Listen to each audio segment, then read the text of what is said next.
নমস্কার সকলকে। তো আমরা কি অদ্ভুত তাই না?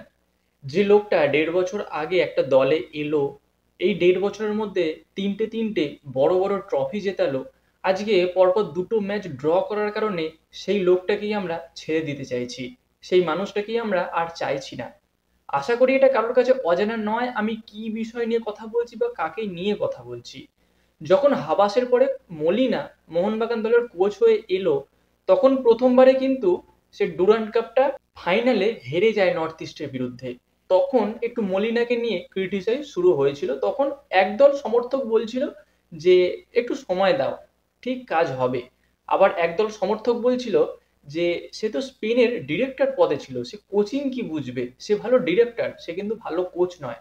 তারপর এই বিষয়টা ভুল প্রমাণিত হয় এবং মলিনা লিগ শিল্ড চ্যাম্পিয়ন হয়, আইএসএল লিগ শিল্ড চ্যাম্পিয়ন হয় ৪-৫টা ম্যাচ বাকি থাকতেই।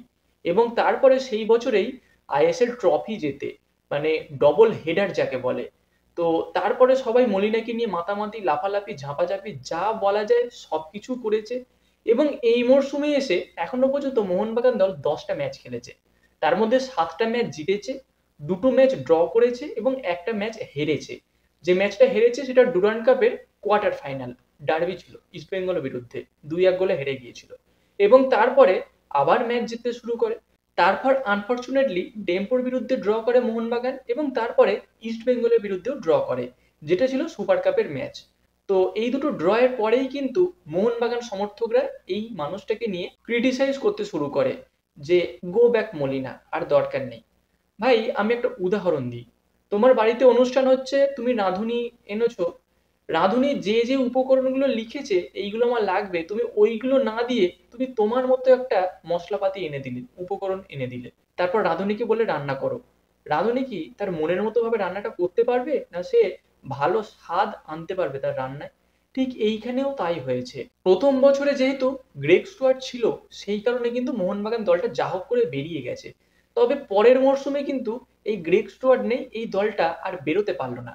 দিমি পেত্রাতোস কোচ মলিনার আন্ডারে শুট করে না, এটা বোঝাই গিয়েছিল অনেকদিন আগে থেকে। তবে তারপরেও দিমি পেত্রাতোসকে নিয়ে কাজ চালানোর চেষ্টা করেছে কোচ মলিনা। তবে যেহেতু তার ফরমেশনে সে শুট করে না, সেই কারণে কিন্তু মলিনা তাকে নিয়ে ভালো রেজাল্ট বের করতে পারেনি। সে চেয়েছিল একজন অ্যাটাকিং মিডফিল্ডার, ক্রিয়েটিভ মিডফিল্ডার, কিন্তু তার জায়গায় তাকে দেয়া হয়েছে উইঙ্গার রবসন রবিনো। তাকেও কিন্তু সঠিকভাবে কাজে লাগাতে পারছে না মলিনা। ঠিক এই কারণেই কিন্তু তাকে আজকে এই পরিস্থিতির সম্মুখীন হতে হয়েছে। তো দেখো এই বিষয়টা নতুন কিছু নয়, দু একটা ভিডিও জুড়ে আমি এই বিষয়টা নিয়েই কথা বলছি, কারণ জিনিসটা আমার খুব খারাপ লাগছে যে সত্যি মলিনা খারাপ কোচ নয়, মলিনা ভালো কোচ। তো অনেক কারোর এই বিষয়টা নিয়ে দ্বিধা দ্বন্দ্ব থাকতেই পারে, অনেক কারোর সঙ্গে আমার এই বিষয়টা মতের অমিল হতেই পারে, সেটা স্বাভাবিক। যে এই পৃথিবীতে সবার সাথে সবার মতের মিল হবে এমনটা কোনো বাধ্যবাধকতা নেই। তবে আমার মতে যদি কোচ চেঞ্জ না করে কোচের মতো ভাবে একবার দলটাকে সাজাতে দেয়া হয়, তাহলে কি খুব খারাপ রেজাল্ট হবে ভবিষ্যতের জন্য? যদি একজন ভালো মানের অ্যাটাকিং মিডফিল্ডার আনা হয়, তাহলে কি খুব খারাপ কিছু হবে এই দলটার জন্য? এমন কোনো দল তোমাদের জানা আছে যে দলে কোচ তার পছন্দের প্লেয়ার সাইন করায় না?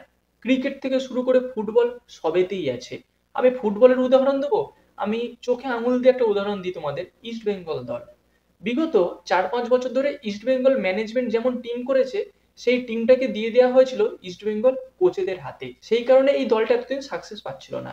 কিন্তু এই বছর দেখো অস্কার ব্রুজনকে কোচ হিসাবে আনা হয়েছে এবং অস্কার ব্রুজন যে প্লেয়ারগুলোকে চাইছে সেই প্লেয়ারগুলোকেই তাকে দেয়া হচ্ছে।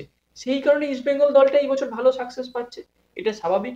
এবং তার থেকেও বড় কথা, ইস্ট বেঙ্গল দলে একজন টেকনিক্যাল ডিরেক্টর আছে যে সবার মাথার উপরে বসে থাকে এবং প্লেয়ার চয়েস করে নিয়ে আসে এবং কোচের সঙ্গে তার একটা ভালো সম্পর্ক থাকে, যেটা কিন্তু এই মোহনবাগান দলে নেই। মানে মোহনবাগান দলে এই মুহূর্তে কোনো টেকনিক্যাল ডিরেক্টরই নেই। ইস্ট বেঙ্গল দলের টেকনিক্যাল ডিরেক্টর কিন্তু থিংবই সিংটো আছে, সে আইএসএল এ কোচিং করিয়েছে, অভিজ্ঞতা তার আছে। তো সেই কারণে ইস্ট বেঙ্গল দলটা এই মুহূর্তে দাঁড়িয়ে এই মরশুমে এতটা ভালো সাকসেস পাচ্ছে, আর সেই জায়গাতেই মোহনবাগান দলটা পিছিয়ে পড়েছে। তো আমার মতে যদি কোচকে না সরিয়ে এই কয়েকটা জায়গায় রিকভার করা যায়, তাহলে হয়তো এই মোহনবাগান দলটা আবার ডেভেলপ করতে পারে। তবে এই মুহূর্তে যেটা সবথেকে খবর, সবথেকে মানে কি বলবো, রিউমোর, স্ট্রং রিউমোর শোনা যাচ্ছে, যেটা হলো হুগো বুমোস নাকি মোহনবাগান দলে সাইন করতে চলেছে।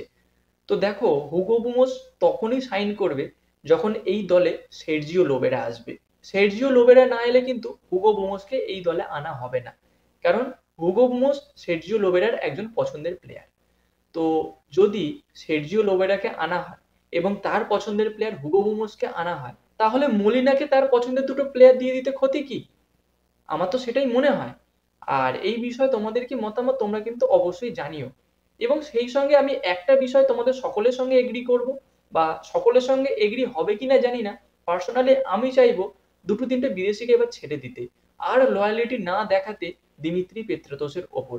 কারণ দিনের শেষে সবাই ক্লাবটারই উন্নতি চাইবে, দিনের শেষে সবাই রেজাল্ট চাইবে, কিন্তু দিমিত্রি পেত্রাতোসকে নিয়ে বিশ্বাস করো ভাই আর কাজ হবে না।